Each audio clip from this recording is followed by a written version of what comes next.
பேரன்புமிக்க ரசிக பெருமக்களே, மீடியாவைச் சேர்ந்த அன்பர்களே, ரசிக பெருமக்களே, தமிழ்நாட்டில் எங்கெங்கும் நிறைந்திருக்கக்கூடிய எனது அன்பர்களே, என் மீது பிரியமும் பாசமும் மரியாதையும் மதிப்பும் பக்தியும் வைத்திருக்கக்கூடிய கோடானு கோடி ரசிக பெருமக்களே, உங்களுக்கு நீங்கள் சொல்லுகின்ற பிறந்தநாள் வாழ்த்துக்களை நான் ஏற்றுக்கொண்டு உங்களுக்கு நன்றி சொல்லுகிறேன். உங்களுக்கு நன்றி எப்படி சொல்வது என்று எனக்கு வார்த்தைகள் கிடையாது. ஒரே ஒரு செய்தியை மட்டும் சொல்லிவிடுகிறேன். தமிழக முதல்வர் வாழ்த்து தெரிவித்தார். அதைத் தொடர்ந்து முக்கியமான பிரபலங்கள் மீடியாக்கள் மூலமாகவும் எனது வாட்ஸ்அப்பின் மூலமாகவும் பிறந்தநாள் வாழ்த்து செய்திகளை அனுப்பி கொண்டே இருக்கிறார்கள். கோடானு கோடி ரசிக பெருமக்களும் அனுப்பி கொண்டே இருக்கிறார்கள். இந்தியாவின் உதவி வைஸ் பிரசிடெண்ட் அவர்கள் வாழ்த்து தெரிவித்து ஃபோனில் என்னை அழைத்து வாழ்த்து தெரிவித்தார். அமித்ஷா அவர்கள் வாழ்த்து தெரிவித்திருக்கிறார். இன்னும் நிறைய முக்கியஸ்தர்கள் வாழ்த்து தெரிவித்திருக்கிறார்கள் பிறந்தநாள் வாழ்த்துக்காக. இந்த பிறந்தநாள் வாழ்த்திலே, இந்த பிறந்தநாள் அன்று உங்களுக்கு ஒரு இனிய செய்தியை நான் அறிவிக்க இருக்கிறேன்.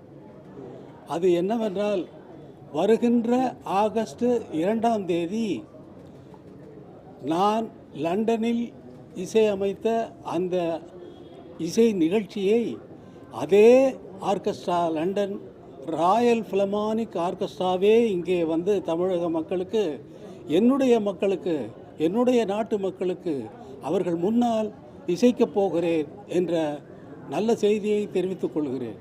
அதற்கு முதல்வர் அவர்கள் தெரிவித்த வாழ்த்து செய்தியை இங்கே படிக்கிறேன். நாட்டுப்புற இசை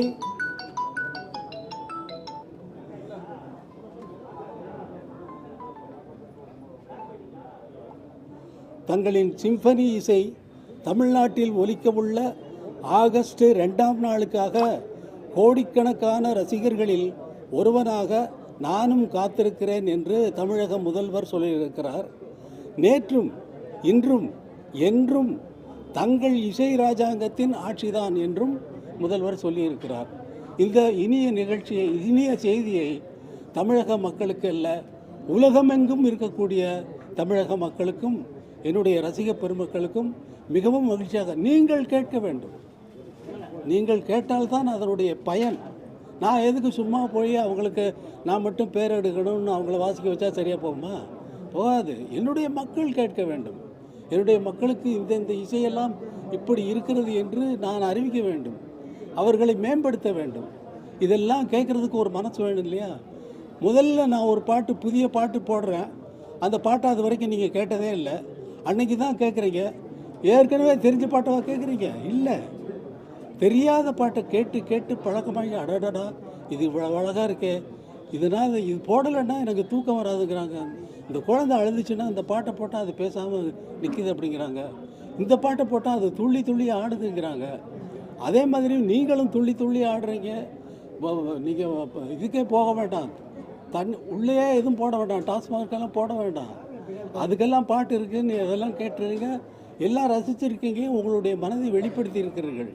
அதே போல் நான் அமைக்கின்ற இசையெல்லாம் உலகம் முழுவதும் ஒலிப்பதைப் போல உலகம் முழுவதிலும் சென்று நம்முடைய பெருமையை நாம் வெளிநாட்டுக்கு சொல்வதைப் போல அவர்களை இங்கே கொண்டு வந்து நான் லண்டனில் நடத்திய அதே இசை நிகழ்ச்சியை அப்படியே அதே ஆர்கெஸ்ட்ராவை கொண்டு, லண்டன் ராயல் ஃபிலமானிக் ஆர்கெஸ்ட்ராவை கொண்டு வந்து என்னுடைய மக்கள் கேட்க வேண்டும் என்பதற்காக ஆகஸ்ட் 2ஆம் தேதி இங்கே உங்கள் முன்னிலையில் நான் நடத்த இருக்கிறேன் என்பதை மகிழ்ச்சியுடன் தெரிவித்துக் கொள்கிறேன். இது உலகமெல்லாம் பரவட்டும். தமிழக அரசுடைய முயற்சி எப்படி பார்க்குறீங்க? தமிழக அரசுடைய நான் அறிவிக்க வேண்டியதை அறிவிச்சேன், அதோட முடிச்சு. நீங்கள் அதில் ஒரு கேள்வி கேட்டு தப்பு. இதை எப்படி நான் பார்க்கணும்? அப்படி கேட்டால் கோபம் வரும். இப்படி நான் கேட்டேன்னா வந்து அவர் எப்பவும் அப்படி தான் ஏன் பேசுவார் அப்படிம்பீங்க.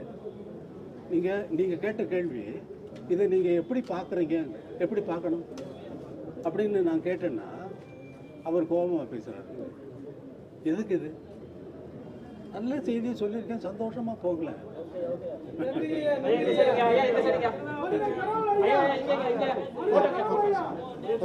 முடக்குவாதம், மூலம் உள்ளிட்ட நோய்களுக்கு சிறப்பு சிகிச்சை பெற ஸ்ரீவித்யா சித்தா மற்றும் வர்மா மருத்துவமனை, அரியலூர்.